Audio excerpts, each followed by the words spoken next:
Hello everyone and welcome to our webinar, When an Energy Storage Meets Electric Vehicles, Smart Solutions for Critical Infrastructure Challenges.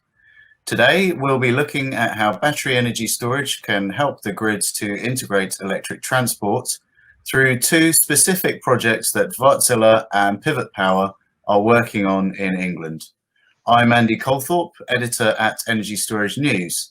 I'm privileged to write every day about a fast-moving industry that's changing the world, enabling the widespread adoption of renewable energy. Yet sometimes, actually most of the time, I worry that it's not moving fast enough.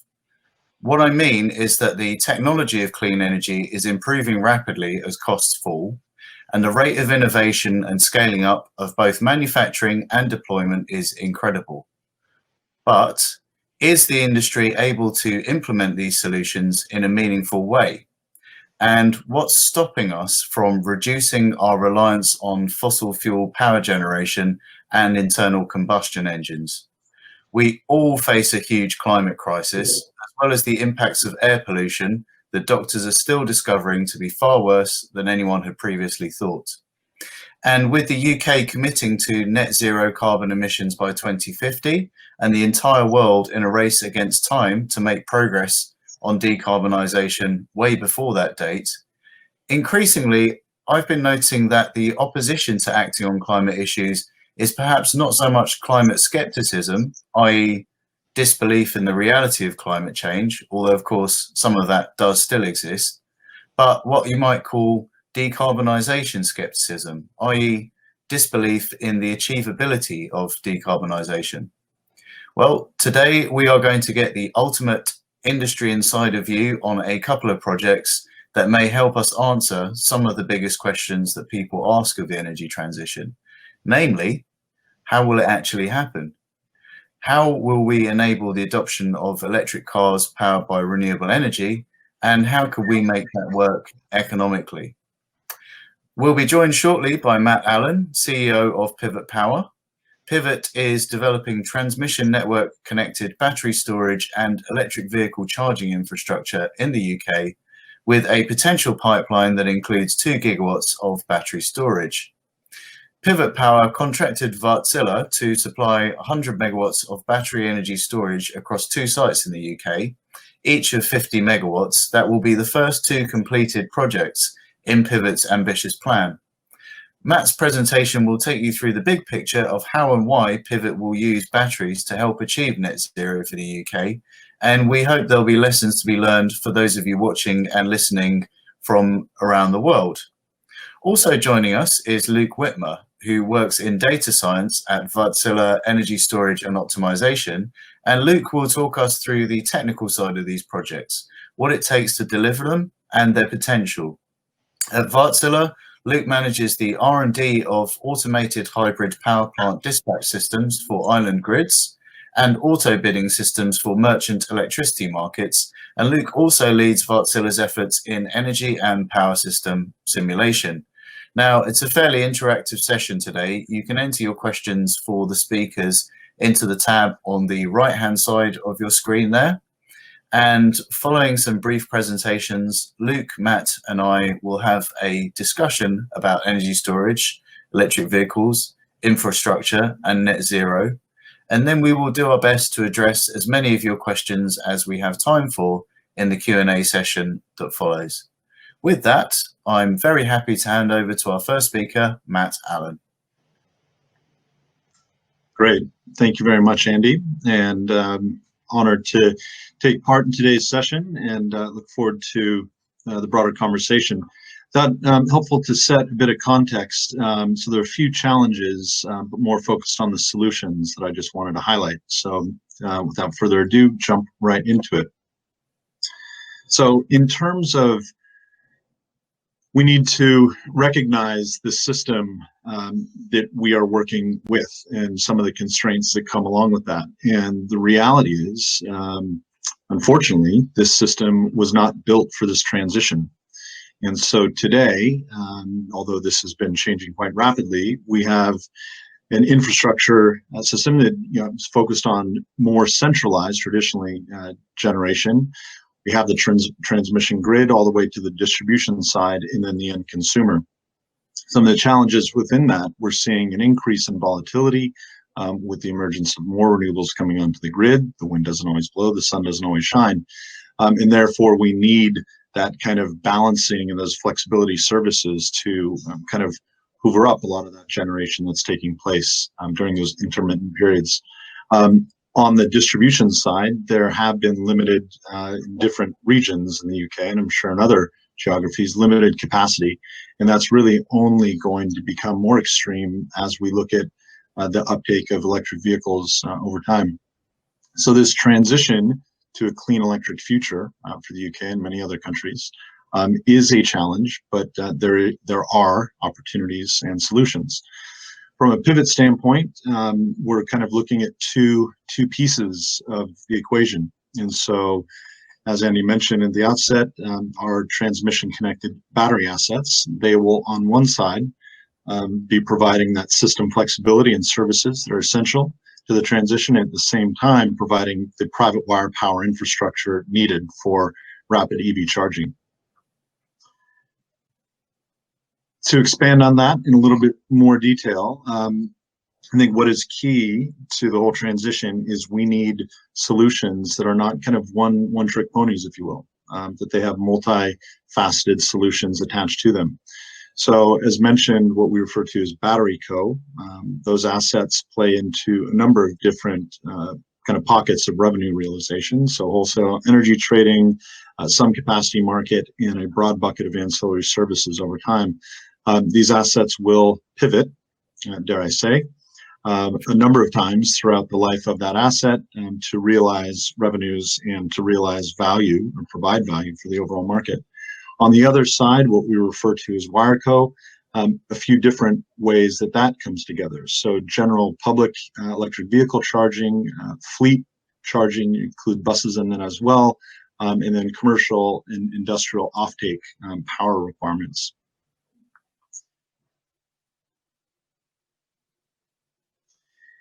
So in terms of accelerating transport, electrified transport overall, we need to look at the entire kind of gambit and the opportunities. And one of the things that I'd strongly recommend for all countries, and especially the UK, is focusing on that low-hanging fruit and predictable demand. And so buses, highly predictable. Corporate fleets, distribution centers, highly predictable. Taxis, I would include in that as well. The general public does need the confidence to move to EVs, but the reality is we don't know exactly the mileage that will be driven on a day-to-day, week-to-week, month-to-month basis. But in those more predictable demand centers, we do. And so that is a great opportunity in a place where we really should focus to start building some really nice momentum in this acceleration. One of the next point I'd like to make is that there are many roads to zero. The UK government came out about 2 years ago with its plan for a road to zero strategy, but there is not just a single road. There are many paths and motorways that will allow us to get there.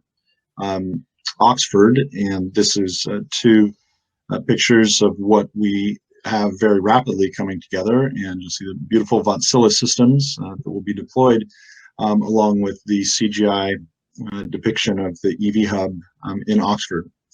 The Energy Super Hub Oxford project, and that's the logo that sits within that in the middle there, is a perfect example of how we see this coming together. Oxford has the answers, and we're honored to be able to provide the solutions, but a big part of this comes down to really understanding where the opportunities lie. Where are those low-hanging fruits? Are there lots of buses? Are there very few buses? Same thing with distribution centers and fleets, and so on. So I think that is something I would very strongly advocate, is making sure that local communities, councils, planning authorities, etc., are very much involved in defining what that strategy looks like to make sure that we can deliver value in this whole transition. The final point that I'd like to quickly run through is what I'd like to refer to as the battery storage dilemma. Now, at a macro level, we need battery storage in some of the first points that I mentioned to provide that system level flexibility, ancillary services, and so on. And that is essential to make sure that we meet our net zero targets by 2050, if not before. On one side of the equation, we have renewables, which are deemed generation, rightly so, and oftentimes they receive subsidy support in the form of feed-in tariffs, contracts for difference, and so on. And that is how that has become incredibly investable and deployed at the scale that we've seen. On the other side of the equation, we have the transmission and distribution networks, and in the UK, these are deemed a regulated asset base, and therefore they receive an agreed return year on year. Highly investable, and to a certain extent de-risked because of that. Now, we refer to the energy trilemma in the UK, but again, I think this is relevant for all countries, where we need an energy system that is energy secure, it is cost effective, and it is additionally clean, environmentally sensitive as well. And so there is a challenge that exists in that.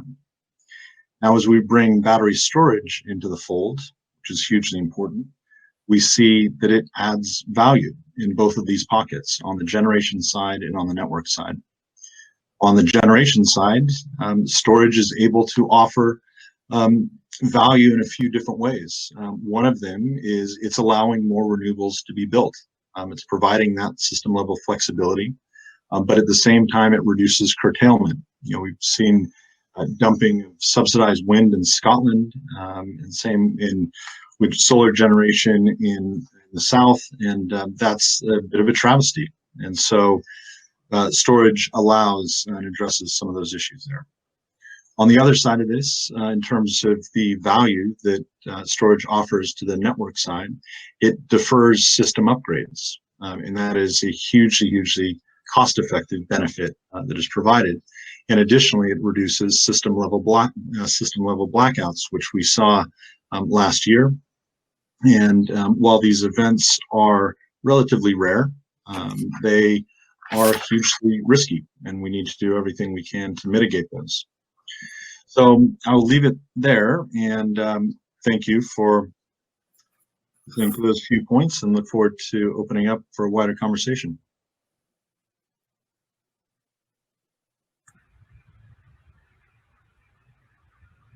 Thanks, Matt. And now over to you, Luke Whitmer from Wärtsilä.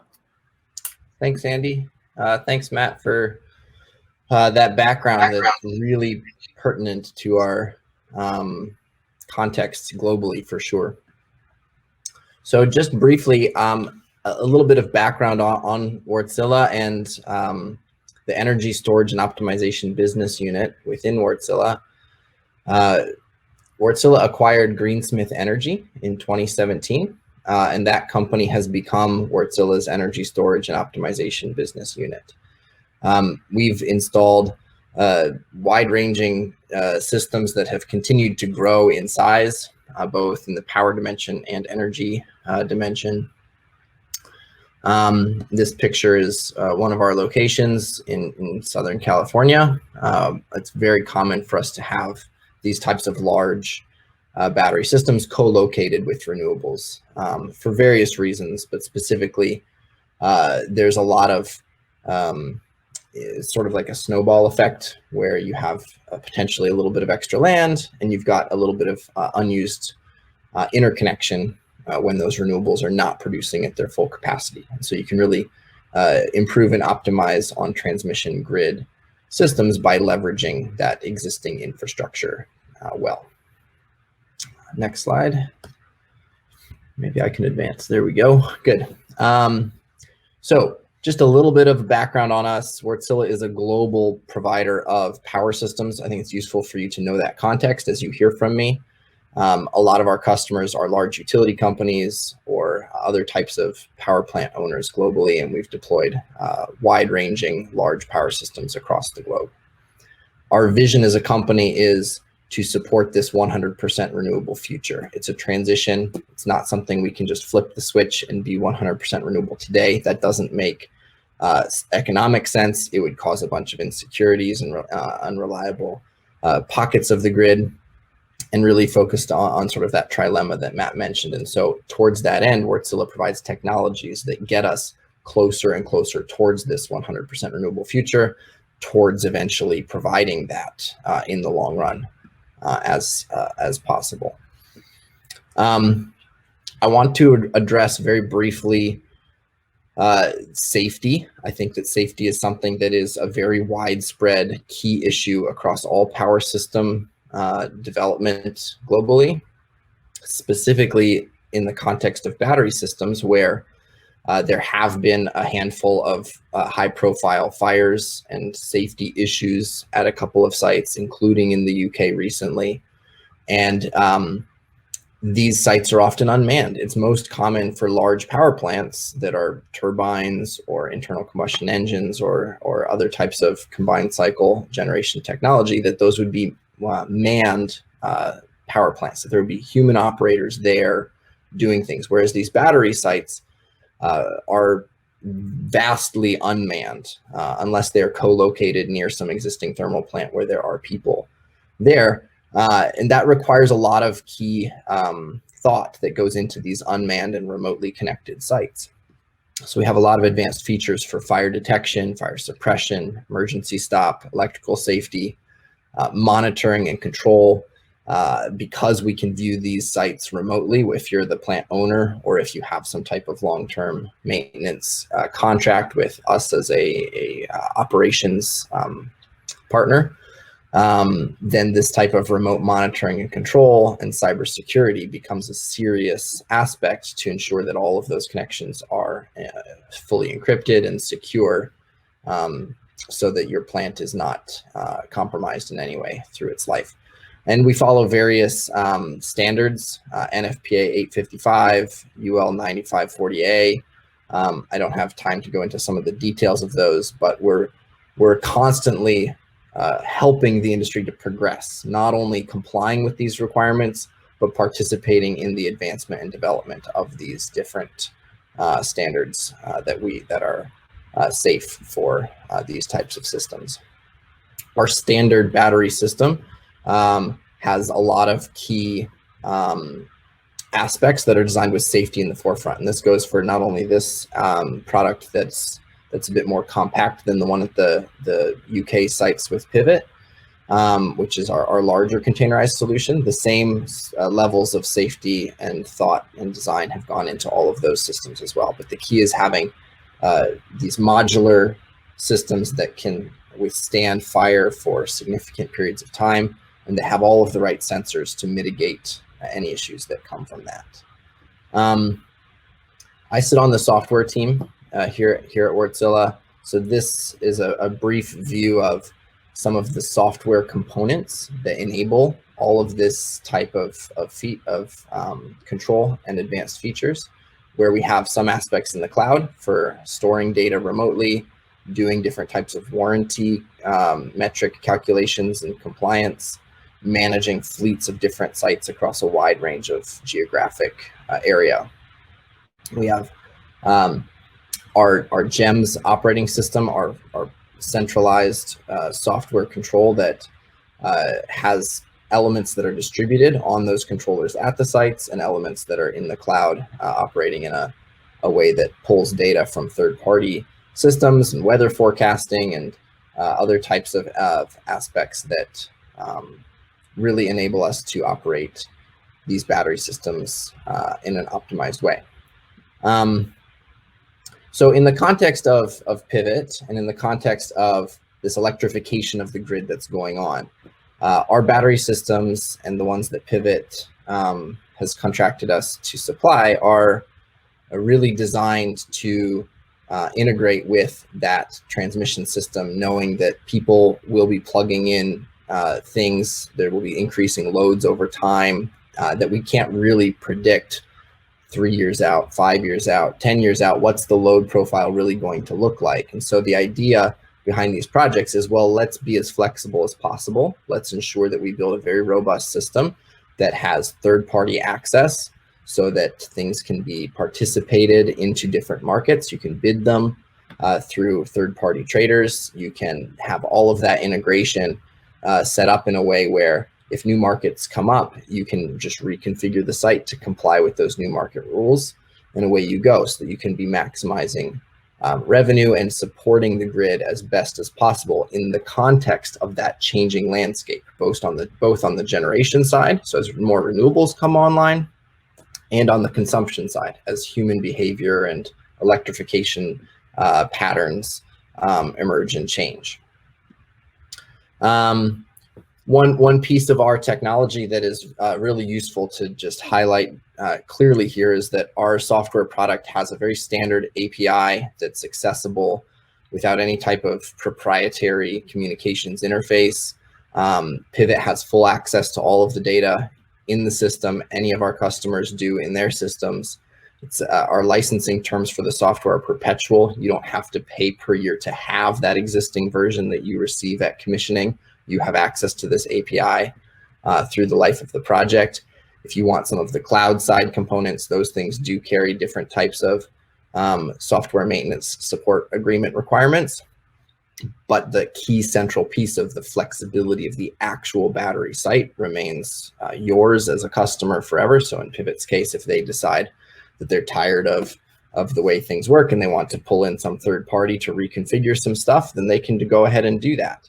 It's highly customizable, third-party friendly, and cybersecurity is first and foremost in the way that this API works, using bank-level security for encrypting things end-to-end and ensuring that as more systems come online that Pivot needs our system to communicate with, that they have the right tools available to be able to do that, so that they can optimize all the different aspects of optimizing the vehicle charging component in these different municipal level systems. Towards that end in cybersecurity, we have an IEC 62443 certification. Just touching on that briefly, it's the creme de la creme of cybersecurity requirements for this type of a product. So diving in just in my last couple minutes before we wrap up here, what is GEMS optimizing on these sites?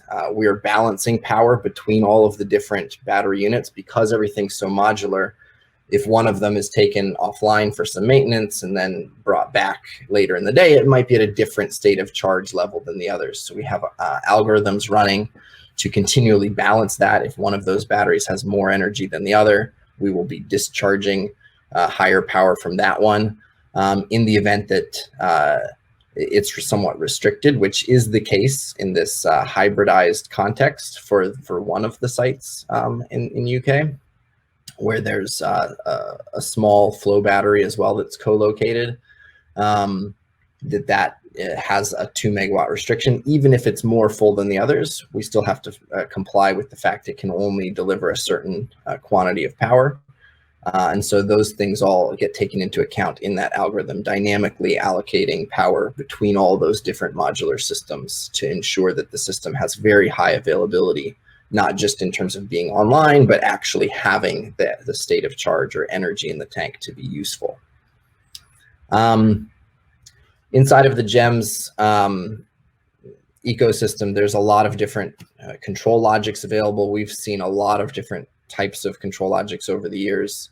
And those are all available, including islanding capability for those Pivot sites, so that in the event of some grid outages, there can still be key loads supported from those battery systems to ensure that it's not a widespread blackout across the whole area. So this is just some pictures of some of our projects globally, some of them island grids, some of them large grid connected batteries, and some of them tied very closely to renewables, where we do a lot of hybrid control of multiple assets, not just the assets that we are providing along with the battery. So here we're really focused on supporting the different UK national grid markets with these battery systems, and supporting the local reality of each of these sites, that if it has to be islanded, if it has to serve some load, if it has to mitigate some transmission constraint, that all of those functions are available in the system for activation. So just wrapping up briefly, as we move towards this 100% renewable future, I think it's it's something I like to share, is that we do have sites globally that run for portions of time on 100% renewable, that we can shut off the thermal generation entirely with the way our Wärtsilä technology works. So this is just a 1 hour period showing blue wind, yellow solar, green battery. Brown is a diesel engine that gets turned on after all of this green battery discharge. But through this volatility, which is representative of what we see in a lot of different pockets around the world, and is representative not only of the renewable volatility that's a reality, but if people plug in a whole bunch of EVs at once, you see very similar types of net load swings. And so as this is happening, you can see that the grid frequency during this same hour is dead flat because we have the right technology and control algorithms running, and our voltage is also adequate. So doing this in both the real and reactive power dimension is really critical and important to the success of these projects. Thank you. Fantastic. Thank you very much, Luke. And of course, thanks very much, Matt. Okay, so fingers on buzzers and questions at the ready. We're going to go through a quick discussion for about 15-20 minutes, and then we'll save about 15 minutes of time for questions from our audience at the end. So yeah, I mean, I guess for both of you really, although perhaps more specifically for Luke, we've heard about the reasons why energy storage and electric vehicles go hand in hand in the energy transition, and particularly, you know, when we're talking about increasing demand on urban areas or in grid congested or constrained scenarios. And we're just wondering sort of how the technical solutions, for example, the GEMS software and batteries, and to be fair, the GEMS software is, you know, where myself and a lot of others in the industry first heard of Greensmith, and then obviously Wärtsilä's employment, acquisition of that. So how are these technical solutions being deployed at the two sites kind of help manage and control the electric vehicles and chargers and their sort of interactions with the grid? Yeah, so most of what the batteries are doing is today grid interactions. It's a bit of a chicken and egg problem until you have massive vehicle charging infrastructure in place and programs where people can, you know, opt in to have their vehicle charged in not just a linear fashion, but dynamically by some type of control algorithm that's aware of the renewable generation in the area and the changing patterns on the grid. It makes sense to couple these systems simply to electricity markets and grid quality, so frequency response types of algorithms and things like that. And so initially, these sites are being set up to really just improve the reliability of that grid and bolster it, and that enable people to control vehicle charging and to grow that side as it needs to. But overall, the software is set up where there are a lot of different configuration endpoints that if there has to be changes as time goes on, and if there is a meaningful application for controlling those charge points dynamically by reducing their capability and things like that, that those types of feedbacks could be set up in GEMS for sure. Sure, okay. And just very briefly, actually, Matt, from your point of view as kind of the project sort of developer and investor, you know, you alluded to the need to go for the low-hanging fruit in terms of electric vehicles and their controls. But just wondering if you could kind of give us a few sort of pointers on sort of how and why the Wärtsilä solution was selected, and kind of what's important to you guys in terms of making those batteries. You know, you talked about the two different types of stakeholders essentially that will be benefiting directly from batteries, Battery Co and Wires Co. And if you just briefly talk about sort of making sure those are available for the right times and for the right applications, I guess, what are the sort of strategies around that? Sure. I mean, on the vendor selection, major equipment suppliers, it was a very extensive process, and it's obviously a hugely important decision that we made, and any developer asset owner would be making. And we looked at a number of key, highly important variables. You know, there's obviously a cost element, but it's about reliability and warranties and track record and so on. So we're very pleased with the work that we've done with Wärtsilä to date. And once those assets come online, I think that will really be kind of add an evidence point to that. On the EV side, one's, the battery co and the wire co, they have nothing to do with each other, but they have everything to do with each other. It's a classic contradiction there. They essentially share the same connection point, and that's about it. But I think for the end consumer on the EV side, where your first megawatt comes from is really important. But just as important, if not more so, it's where is your second megawatt and your third megawatt and your fourth megawatt could come from. And that we have seen time and time again some real challenges from whether it's bus operators, corporate fleet, or charge point operators as well. And so those constraints are there. And that price point that you paid for your first megawatt very well may not be the price that you're offered on your second megawatt, if there is any capacity at all. So that's a key component to our offering on the Wireco side, is that we have the ability to fix up that price point and allow that scalability over time. And so I guess that's where the two components start to converge in a little bit more as we start seeing some exciting uptake of EVs over time.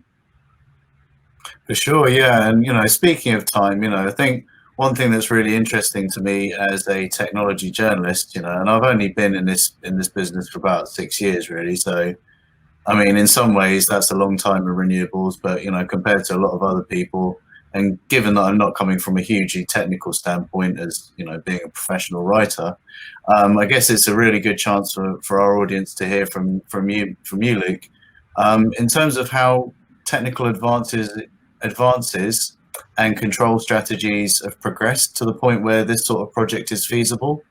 I mean, in a way, like if you'd been trying to integrate EVs and renewables on a scale like this 10 years ago, what would it have looked like? If would it have looked like anything at all? Yeah, I mean, great question. 10 years ago, we were, I think we were installing our first 1 megawatt system. Maybe it might have still been in the 200 kilowatt range as a company, Greensmith, back then. So yeah, it's come a long way. The costs have declined significantly, which makes the applications and the ability to use these batteries effectively much cheaper.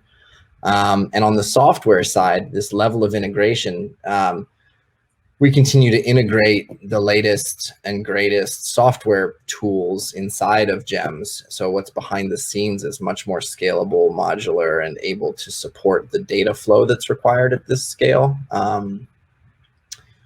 I think if you were trying to do this kind of stuff 10 years ago, you would have been facing some very serious headwinds. You wouldn't have been able to collect all the data that you needed to collect. You wouldn't have been able to warranty it at the same level that we can do today, because those warranties are backed by effectively big data that we just wouldn't have been able to manage correctly, at that time. And I think that 10 years ago, the grids of the world were much stable because of just the level of thermal generation that was still online. These things grow together. As we increase our renewable generation, it necessitates this increase in energy storage, and computationally, we continue to be able to provide a solution that works with this system that's moving. As we get more and more renewables, it's not like it's one point in time and this done and one and done. This system's going to work forever like this. All of our systems continue to flex and adapt to changing conditions electrically on the grids and in the markets that they interact with. Right, yeah, and I guess from a downstream point of view, I think when myself and my team saw that Pivot Power's ultimate plan, well, maybe not even ultimate plan, maybe we'll go further, but it was 2 gigawatts for the UK. There was a lot of jaws dropping and people falling out of chairs, and perhaps more metaphorically than literally, but it really just goes to show, even in just, say, for example, the short time that I've been doing this, our cutoff point would have been a couple of 100 kilowatt hours to write about a project. Then it was a couple of megawatts, and now you guys are doing 50, 2 projects of 50 megawatts each. And the UK is lifting its cap on even bigger systems now, I guess. So I mean, my comment to that, a couple of years ago when we came out with our business plan, and I think all of us were a little bit surprised at how much attention, I guess, we received. And it was about potential, it was about a pipeline and so on. But the response that I had to that was, if we're not talking about gigawatts and billions, then we're having the wrong conversations. This is much past kind of innovation phase, and this is about big infrastructure that needs to be deployed at scale. And so, yes, gigawatts and billions is the conversation we should be having, no question at all. Absolutely. Okay, so a little bit of a change in pace here. Something of a quick fire round coming up. So we're going to take 3 areas of, obviously we talked about the need for this type of solutions, but obviously that needs to come some way to meeting what people are prepared to invest in, I guess, and that the public are prepared to kind of go for, and obviously it has to meet demands that, as you say, you can future-proof to an extent, but you need to build out towards that kind of risk. So on a macro level, the risk of not electrifying the energy system is an existential risk. But, in a few specific areas relating directly to these projects, let's do a quick fire round. And if we could just maybe speak to what you guys see, firstly, so in 3 areas. Number 1, development risks and financial risks. Well, development risks, I mean, look, this is about, grid, land, and planning, are the 3 kind of core components at the top of the proverbial funnel, if you will, before it starts getting more advanced. From our side, the grid component and connecting at the national grid transmission system addressed a key component of that issue. But land and planning, those will always be challenges, but they're overcomable. So I have some noise going. Let me put it on pause. But Sure. over to you. Sure. Yeah. I mean, interconnection processes are, they can be long in different situations. There's always a laundry list of grid connection requirements that you have to go through. You have to provide all the different models of not only the battery inverters, but also all the controllers. You have to jump through those hoops to get to a point where you are authorized to connect a battery at that location. You have to also own the land rights and all this kind of stuff. So as you get bigger, yes, it can have, as Matt was saying, like if you're not talking gigawatts, you're missing the conversation that's relevant to where we're at as a society today. And if you're looking on the distribution side, I mean, you've got to have a lot of little batteries and you're missing on the economies of scale. The way Pivot's business model works is that you have the economies of scale and you're at the transmission side, you're on the high side. So you can actually connect 50 megawatt plus systems, because that's the place in the electric grid where those types of connections can work. They just have, otherwise you have physical electrical constraints that you can't overcome any other way. Sure. And so in terms of the constraints and risks on the financing side, Matt, were you about to get into that before you got interrupted, or? Apologies for that. No, I was just thinking neighbors doing some work on the house. Tactical way to dodge the question. Yeah, no, I mean, I agree. I think on the financing side, where we are now in the UK, and I think in many other countries again, it's a very exciting time. I think I've told my wife for a number of years now, this is the year for storage. This is the year for storage. This is the year for storage. Next year will even be more exciting. I've promised her that, so I have to deliver. But what we refer to kind of a distributed lithium ion de Norwich, and a big pumped hydro project in Wales that 25 years ago was financed. It was a merchant investment. It did not have guaranteed revenue streams, but it was merchant, and that's become kind of a bit of a taboo word within the energy investment space at times. It takes a different type of investor that has a different view of risk and so on. But this kind of commitment to invest in secure revenue streams, I appreciate, recognize, but also I'd like to kind of change that narrative and say, how about if we start investing in a highly probable outcome of how we see this market evolving? We are going to achieve net zero. I would hope that we're all in agreement of that. That is a real firm commitment. And to make that happen, there needs to be a belief that those markets are going to be there and those revenues will show up. So, it's a bit of a educational journey that I think we're all on, but I am not just saying this, highly optimistic about where we are as an industry and what we're going to see happening very, very soon. I'll just piggyback off of what Matt said there when he mentioned risk.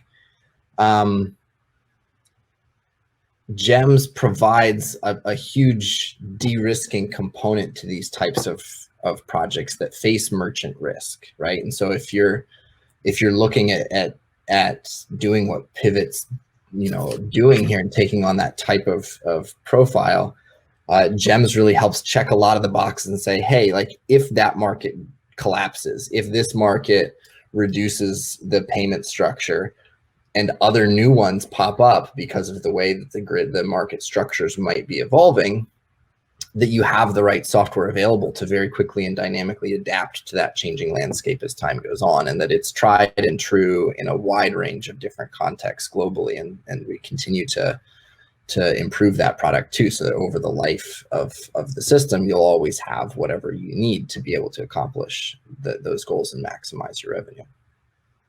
Okay, so I think you partly answered my next quickfire bit of this question actually there, Luke, in terms of what the technical risks are and the competitive risks of sort of, going ahead with these sort of projects. But, obviously we're seeing it's probably never been a worse time to invest in fossil fuels, clearly. And, they're seeing the competitive pinch from renewables. And clearly, for most renewables and battery storage companies, they see fossil fuels as bigger competition than as they see each other. But yeah, in terms of those technical risks and competitive risks, where do you guys sort of see this kind of thing fitting? And I suppose that kind of refers a little bit to that whole element of future proofing and building out towards, expected developments, I guess, a little bit.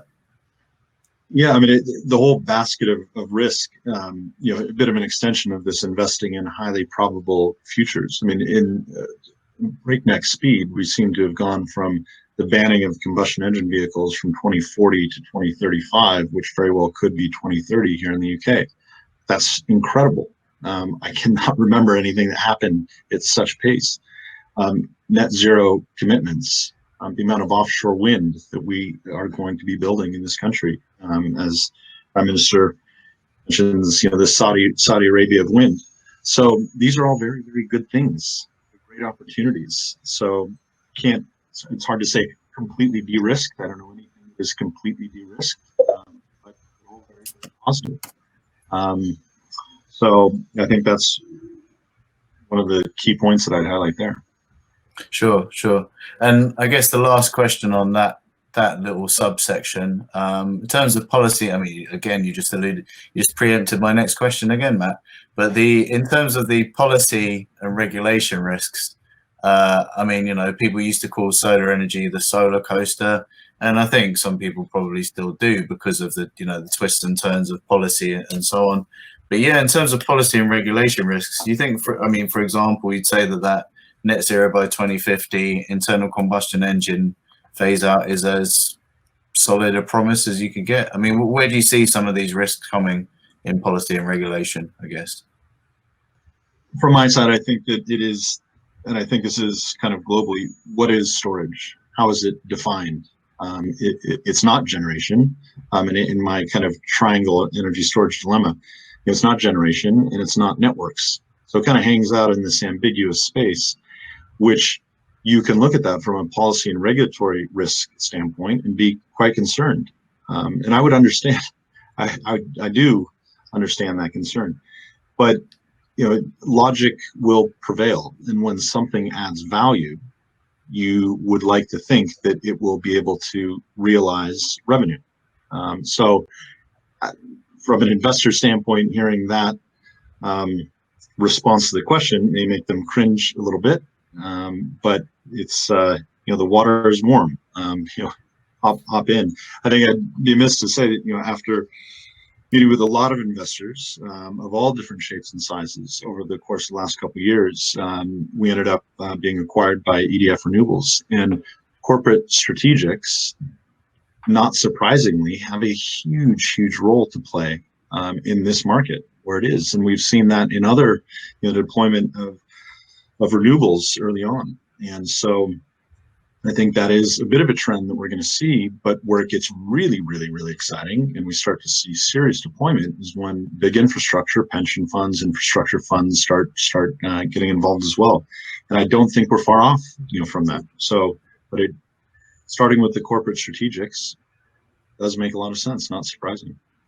Sure. And Luke, from a technical standpoint, does what GEMS does, I mean, like in the US, for example, you've got a lot of changes coming to the way distributed energy resources can play in wholesale markets, just to give you one example. And then in regulations, you've got all sorts of things like safety. So, and also I understand that you do a lot of the energy system modeling as well for Wärtsilä. Is that? So from that standpoint, how does that sort of policy and regulation interact with the, your more technical side of things, really, I guess? Yeah, I mean, we as a company, as we've expanded our reach globally over the years, and as we've managed different requirements from customers that are locational, every electricity market has its own set of rules, and as these different types of policy things from FERC or whatever come down the line that say like, hey, we're going to mandate that this is now something that storage can and should be doing, or that other assets can do. Yeah, we do our best to be prepared and to make sure that GEMS is ready for each of these things that it does, but we can't do that outside of the way that we build our software in very modular and reusable ways, so that when some new market rule comes in place somewhere in the world, we can say, hey, that looks very similar to the way that these guys do it over there, and we can connect the dots, and we're not constantly recreating the wheel. We've built a platform that is very adaptable and configurable to any of these contexts. From the very beginning, when Greensmith was founded, it was acknowledged by the founders that energy storage is this Swiss Army knife. It can do anything. It's kind of like a time machine. It can shift energy or power from one time of the day to another one. And at the same time, it's really a computational problem. It's less about the actual, electrons and more about the brain, because the battery will do whatever you tell it to do. It's not like solar where it's just going to flow when the sun's shining, and it's not like a thermal plant that has a whole bunch of operating constraints and can only send power out in one direction. It can do a whole lot more, and it does it very fast because it's power electronics based. It's an inverter that can go from full discharge to full charge within 1 second. And so like when you have that kind of control and availability, it comes back to computation. It's like, okay, well, what do I want to do? What do I need to do? What are the realities of physics and electricity that I have to manage? And what are the different revenue opportunities that I am also simultaneously trying to optimize? So, it's this world where everything comes together that GEMS does so well, regardless of what type of market rules or FERC orders or whatever come down the pipe that you have to live with. I Absolutely. love the Swiss Army knife. I'm going to use that if that's okay, Luke. Yeah, it's a good one. I absolutely love that. The one thing I'd add there, absolutely agree with what Luke was saying. The geographic variances about how the system is configured. I mean, for the most part, they're pretty similar. There's some differences around the edges. I think what's becoming really interesting is we look at a renewables mix, which is different in different countries and regions and so on, and the duration requirement, more to Luke's point around the power versus energy stuff. We're seeing longer duration requirements in California and so on. So that's the stuff that becomes a little bit different. Now there is the ability to, almost like these are Lego pieces, simplifying this quite a bit, but there is the ability to adapt, and swap things out as there becomes a longer duration requirement, assets and so on.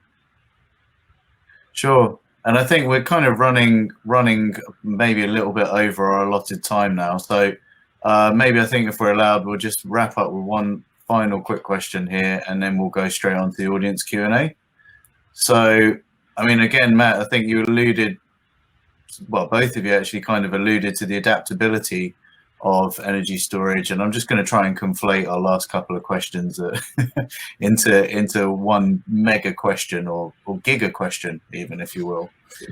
So, if we're to see, obviously these are projects in the UK, and yeah, we love having plenty of people in the UK reading our stuff and watching our webinars, but if we're to see stuff like this replicated, scaled up, and adapted into other regions of the world, what sort of differences might we see, and what are the broader lessons to be learned? And then also, I guess, since it's our last question before the audience Q&A, what would you really like people to come away thinking about most in terms of how projects like these can play their role in fighting the climate crisis, and let's not forget kind of building an economy really fit for the, as we go into the post-2020 part, let's say, of the 21st century? I mean, lessons on different countries, geographies, business models can learn from each other. There's no doubt about it. And we should be doing more of that. Our focus right now is on, as you mentioned, kind of deploying as much as we can within the pipeline over the coming years. And that's, quite big, quite ambitious. Now being a part of a much larger organization, EDF Renewables, it does provide, that platform or opportunity to expand into different geographies. But we'll evaluate that kind of over time. But I think, one of the opportunities is, I think, commercial innovation. I don't think of us as a traditionally innovative company. We don't have any IP. We are working with fantastic companies like Wärtsilä to make our projects become a reality.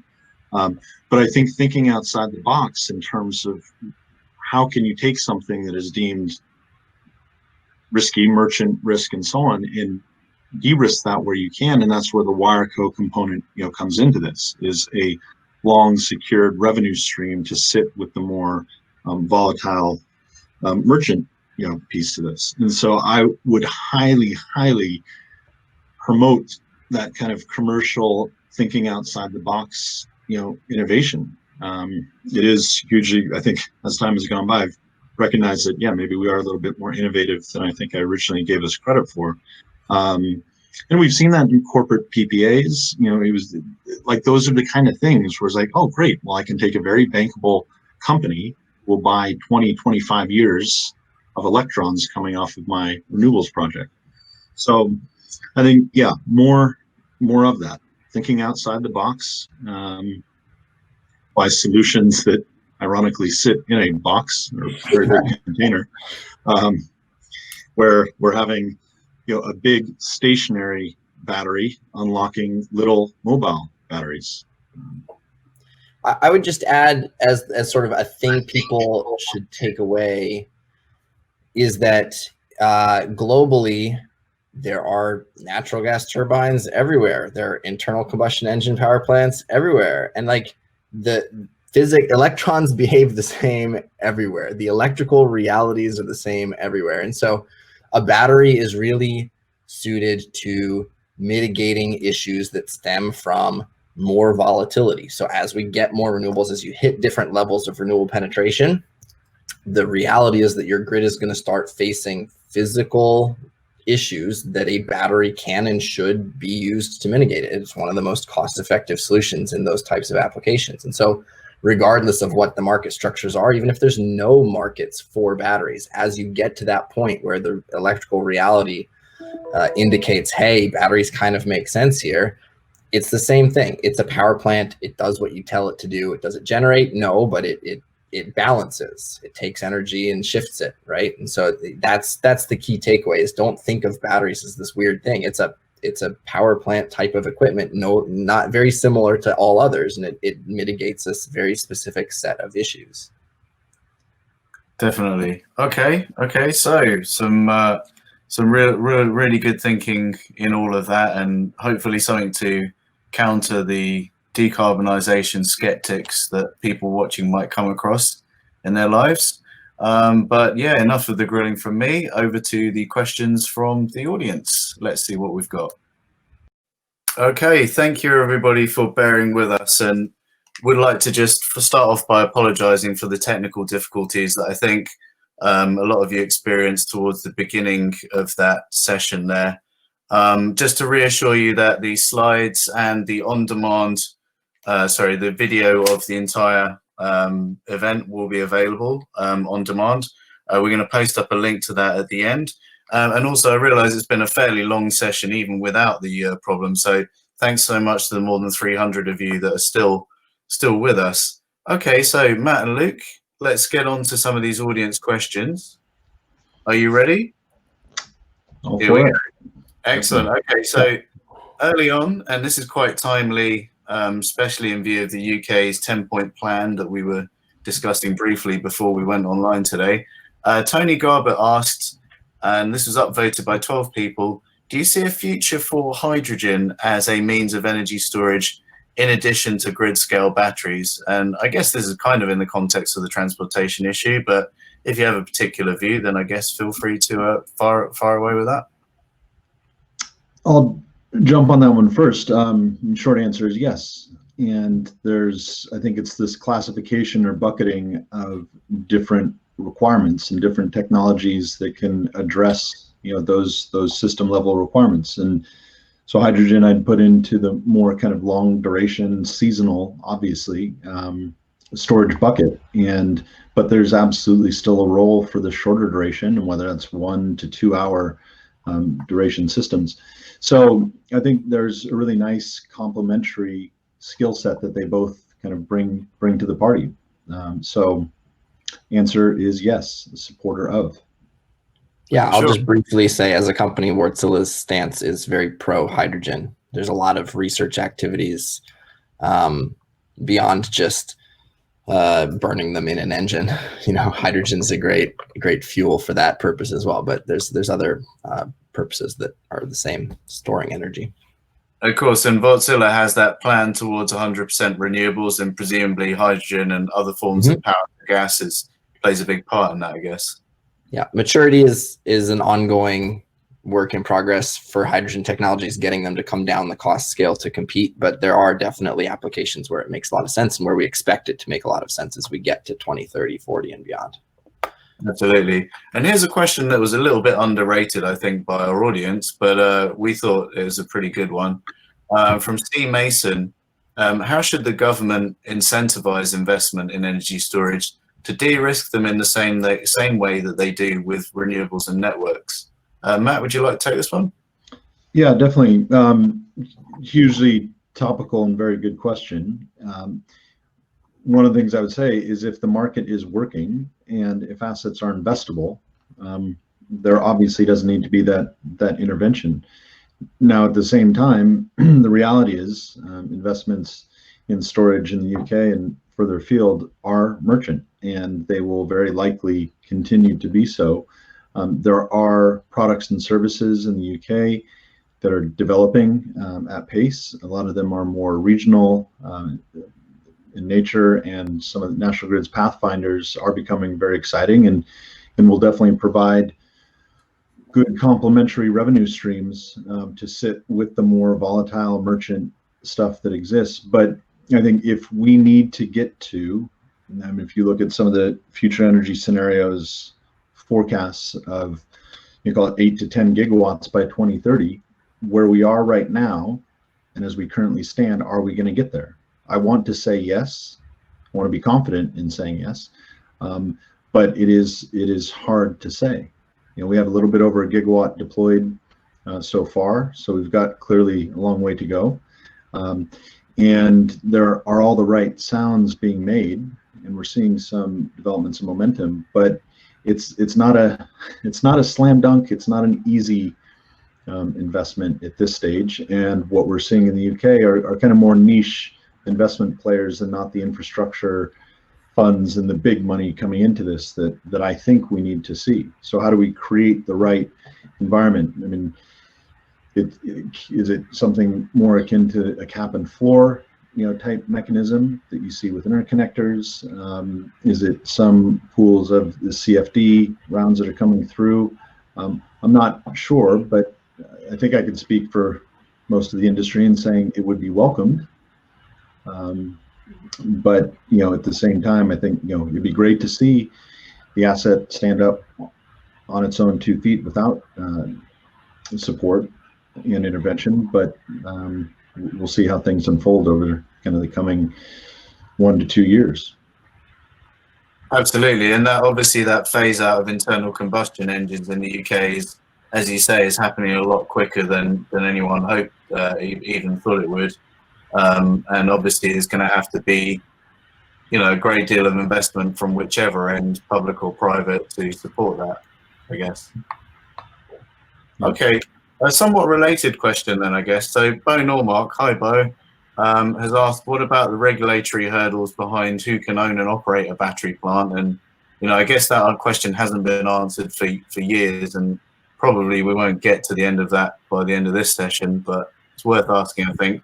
But then also a question immediately after that from Robert Magyar. So I don't know if we could answer them together. So Robert asks, do you believe electric utilities will own DC as a service on a for-profit charging infrastructure basis, or will the infrastructure for charging be majority owned by private behind-the-meter customers? It's a good question. I think what we're seeing right now, and with us now being a part of EDF, it makes sense for utilities to play that leading role in kicking off those early dominoes to accelerate a market, both on the storage side as well as the EV charging infrastructure side. But I think the hopes and the aspirations are they're not the only ones doing the heavy lifting. Is that you have others coming into the market on the EV charging side. I mean, obviously there are other charge point operators in the market who are playing a significant role, and whether it's Tesla on the supercharger side, Fastnet, and many others out there. But it will be interesting to see, will they be owned more by kind of motorway service areas, petrol stations, more kind of new developments, retail outlets, or an existing retail location. So it's hard to say right now exactly how that's all going to play out, but the hopes are it becomes quite an open market with lots and lots of different players involved. So I know that's not a clear here's my prediction of how this is all going to play out, but I think that's where we are at the moment. It's a big question, I guess, after all. And Luke, do you have an angle from a technical point of view on that, do you think, in terms of the difference between behind the meter charging and then DC as a service on a I guess briefly, the main thing I would say to that is it's good to look for the most efficient technologies, right? And we do provide DC coupled solar energy storage systems today. So like those technologies do exist and they do make sense in certain applications. But you lose on some flexibility when you don't have access to that broader AC network, when you're putting a bunch of equipment behind that inverter all on the same DC bus. You're then constrained by whatever that inverter is. And so you do add constraints to a system in certain scenarios that way. Do we want to be funneling power through a whole bunch of power conversion equipment in and out of batteries, so out of the grid battery into the vehicle battery? No, there's additional losses. You want to be doing these vehicle to grid types of things where we're leveraging those batteries. But I think that the reality comes back to, human behavior, what type of use profiles and accelerated degradation of your car battery are you willing to accept? I think, in the reality of achieving those types of scenarios requires shared batteries. You know, we need to have batteries that can go in and out of the cars easily, which I know Tesla designed their stuff from the beginning to do that. And so potentially other people own the batteries, and then you don't care what happens with your battery. You're just renting it. You know, so those types of business models, I think, need to be fostered more. From a technology perspective, though, it's good to be trying to aim there. The headwind is simply that there's a lot of economies of scale for these big batteries on the AC grids with the utility companies involved. They're the big company, they own those substations. There's another question related to private public co-ownership of substations. I mean, there's community initiatives for community solar over the last 10, 20 years have pushed that industry forward a lot. And I think that there's room for that in batteries as well. It's just a matter of getting the right types of groups together that want to participate and do that as a group. If I could add on that, you know, agree Sure. that local involvement, participation, influence, ownership, whatever you refer to it as, absolutely. And the Energy Super Hub Oxford project, our first of hopefully many other super hub examples that we're looking to replicate. Oxford knows what to do way more than we will ever know. You know, where are those opportunities? I mentioned low-hanging fruit. Is it, you know, buses, vans? What do they want to do, and where does the opportunity exist, and how is that going to unfold over time? And that really needs to have the ownership. I mean, we are more than happy to do a lot of the heavy lifting, you know, the infrastructure stuff, you know, the investment stuff, and so on. But there does need to be that participation. We are totally missing a trick if we do that in a vacuum and we think that we know what is right for whether it's Oxford or any other city, community in the UK and globally. Absolutely. And we had several questions on vehicle to grid. I think, Luke, you just mentioned it just briefly, but Chris Scott asks, how do you see the space between grid scale battery storage on one end and V2G at the other end of the scale? And Chris asks, should there be an encouragement of end of street storage to alleviate demand from EV charging and continued home electrification? And I don't know if, because you guys are, I guess, working on larger systems personally, do you have a view on that at all? I would just say, my personal view on it is that when you have a lot more little systems, it's simply more complex. I think that the right approach to that is, if you're having an issue with having those types of vehicle charging out on the end of a weak feeder line, a long distribution bottleneck, it's more about control. Like, make that charger to be a bit dynamic with some type of control endpoint up at the utility company. There was another question on vehicle to grid in terms of, you know, are there any systems in the UK where the ISO is actually controlling those vehicles?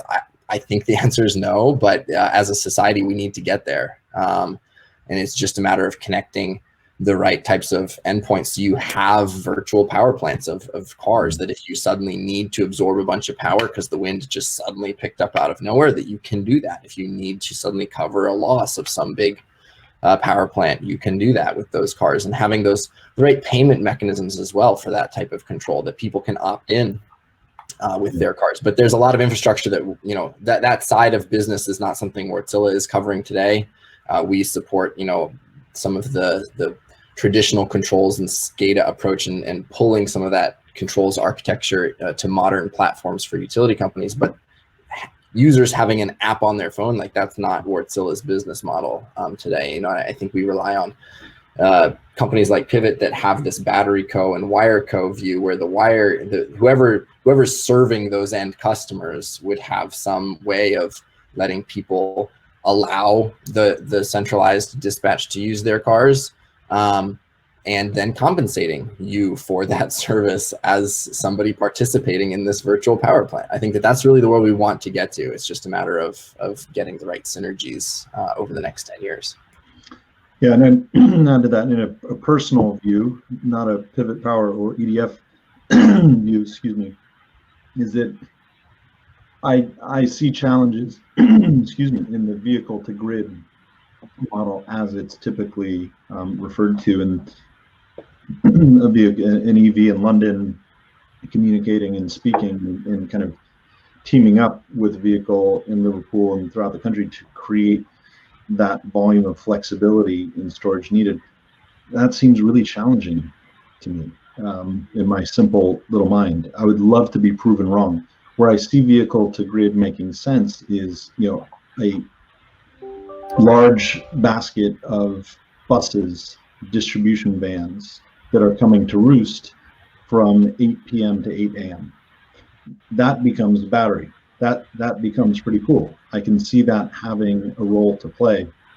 And potentially that's where the vehicle to grid solution should be focused, and not in the aggregated, the other thing for the end consumer of, what is the value benefit of a very, very small amount, pence, per day potentially, to play with your most valuable asset of that vehicle, with the potential at 2 o'clock in the morning, your vehicle is not fully charged, and I don't know, you take your pregnant wife to the hospital. That benefit, weighing up the benefit for the end user, is that feasible? Sure. I mean, I guess it'll become a bigger question when we've got many, many more volumes of EVs, and it becomes really a feasible option, I guess, is the other way of looking at it. And as you mentioned, Matt, it's kind of about starting with the low-hanging fruit and seeing where we can get to from there, I guess, to a greater extent. Okay, cool. Well, let's move on swiftly with these, because I think we've only got a couple of minutes left. I mean, I find it a fascinating subject, but I realise that people watching probably got to get back to their work, I guess, before too long. So there's a couple of quick questions here that kind of go beyond the lithium-ion battery question. And Paul Roberts asked, because there are flow batteries involved in the Oxford Super Hub, Paul asked, what's the rationale for including that? Is the hybrid model likely to be replicated elsewhere? And there's a similar question from Andrew Symes, who asked, do you see any limits on the growth of lithium-ion tech for stationary storage applications? But I guess, we start with the Oxford Super Hub example first, and either of you like to take that? Yeah, I get asked the question a lot, and I think my response, I want to come across as hugely supportive of innovation and challenging the incumbent technologies for the purpose of improvement. We need that. But at the same time, this comes down to a simple fact that this is a climate crisis. And during a crisis, you focus on the thing that is going to alleviate and address that issue. We need to deploy a lot more renewables onto the system, and we need to have the system level flexibility to integrate that. So how do we get there? And then part of the question, a big part of it, is what is investable? And you can say, come on, investors, be more comfortable with insert new technology that comes in, but that takes some time. And so right now, lithium-ion is investable, and investors are becoming more and more comfortable, and that's great to see.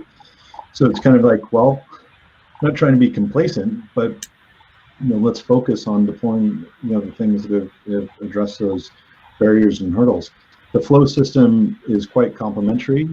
It allows less we want to push and run the lithium cells quite hard, and so that flow system allows for more life out of those cells. So I think that's where they complement each other quite nicely. Sure. Luke, do you have a view on that? Today we see a lot of short duration stuff, 1 hour, 2 hour, handful of 4 hour systems, all lithium ion.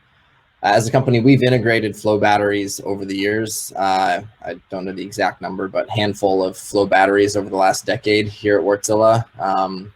So it's not an uncommon thing for us to see, but it just simply doesn't pack the same value punch as lithium ion today. And lithium ion continues on a very steep downwards price trajectory. So that's the reality. It's the reason you see so much lithium ion is not because some people think it's a better technology than flow batteries. It's because it's per unit of energy storage, and when you look at the life cycle costs of these things, including all the maintenance, they're cheaper. That's all there is to it. So that's what moves them forward. Absolutely. And there's a question that I think we touched on it briefly earlier on, but I think maybe a bit more detail might be appreciated by the audience on this. James Hagerman asks, when grid support such as frequency control is implemented, will that not shorten the life of the batteries, and whether that's an issue for the overall cost of ownership? So I guess guaranteeing availability and the lifetime of the batteries, how that kind of works on both the technical and kind of downstream level, I guess. Yeah, I mean, so technical side, the answer is yes. When you do more with your battery, it degrades faster, effectively, if you try to keep it as simple as possible.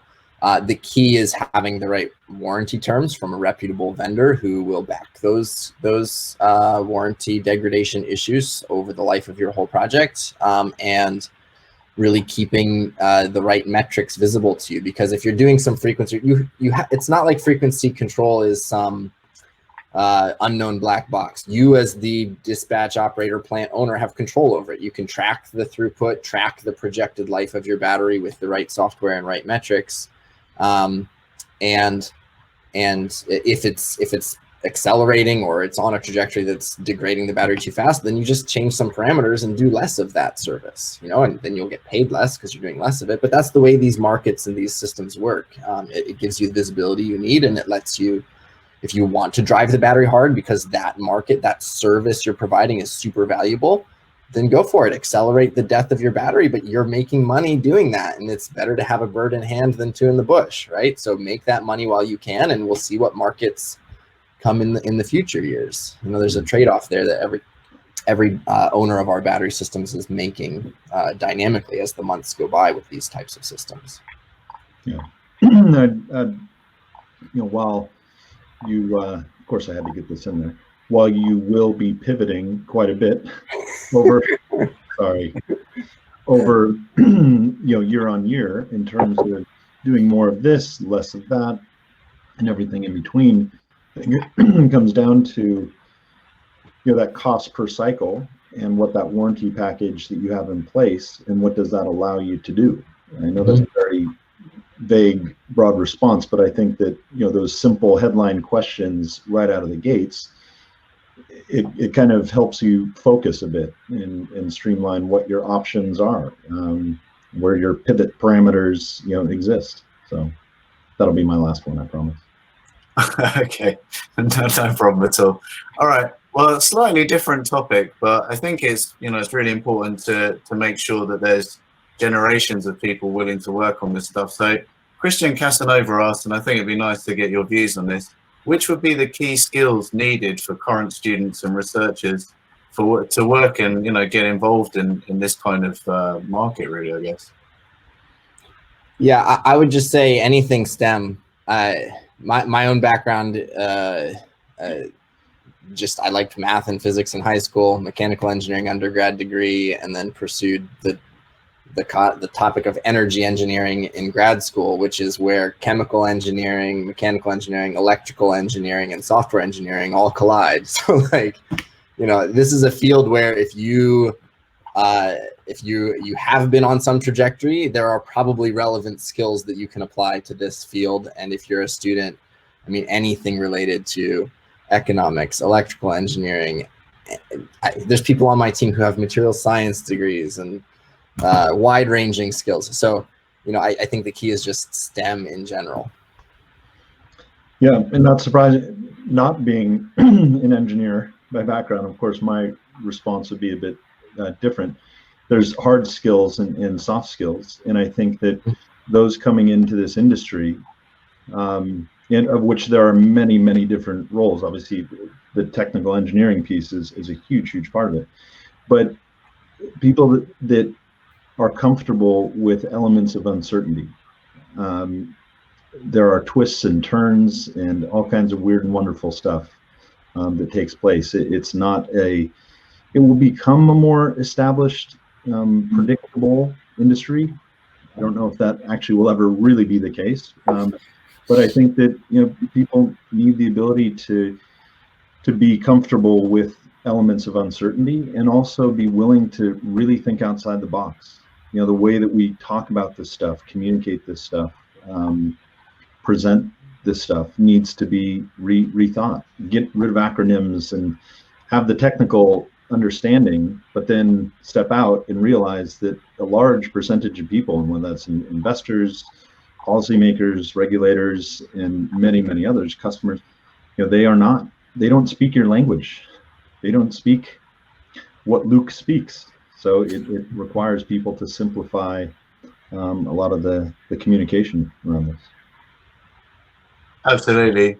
Okay, well, I think we're more or less going to have to wrap it up there. I was just one last question caught my eye. Maybe this one might be for you, Luke, being, given the background that you described. But Jeffrey Douglas is talking about something that, we're Energy Storage News hear about increasingly, and that's the idea of inertia being essential to maintain a stable grid. Is that something that Wärtsilä is looking at in terms of an application? That, what degree can battery storage provide the same stability that inertia-based hardware can provide? Yeah, great question. The batteries provide synthetic inertia. Depending how technical you want me to go. An engine provides inertia by riding up and down its droop curve. So as frequency degrades, it outputs more power, and that makes the rotating engine slow down a bit when it does that.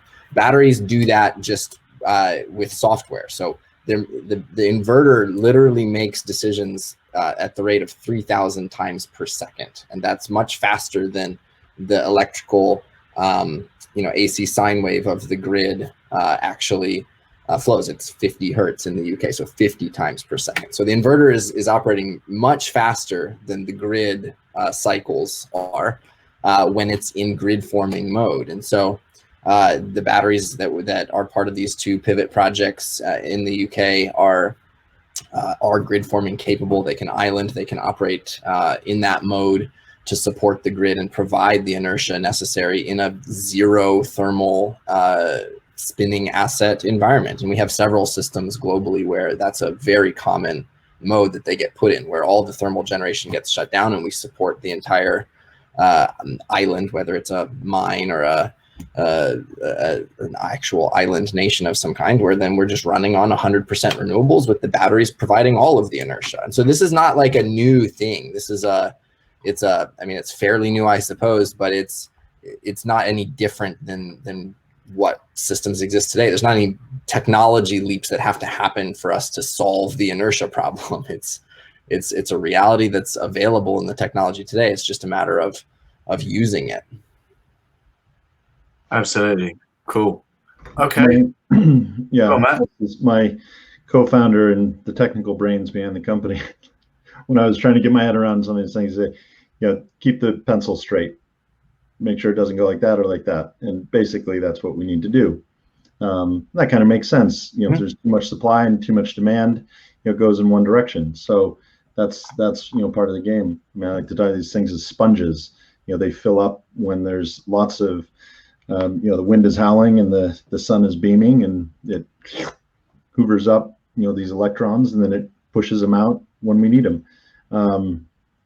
Luke, but I think that's the benefit of the technical. Luke actually knows what he's talking about, and I tried to simplify some of these things. But I mean, whether it's a pencil or a sponge, I think you probably poke holes in some of my analogies, which I won't. They're good analogies. It's good. It's supply and demand. It's however you want to look at it. I mean, this stuff flows in real time, and that's what these systems do. It's balance. It's exactly right.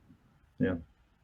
Excellent. I mean, I think that comes back, if I could just maybe wrap that up a little bit, I think it's important for people to realize that so many of these solutions to, massive problems are entirely feasible today. And, there's so much innovation going on, costs are reducing so quickly, and so much thinking is happening around solving these things that, it can be quite inspiring at times, as difficult as the climb can seem, I think.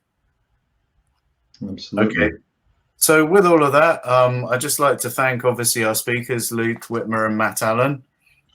Thank you so much to the audience for watching. As I mentioned before, you will be able to watch the whole of this webinar, minus the technical difficulties, online at Energy Storage News. That's energy-storage.news.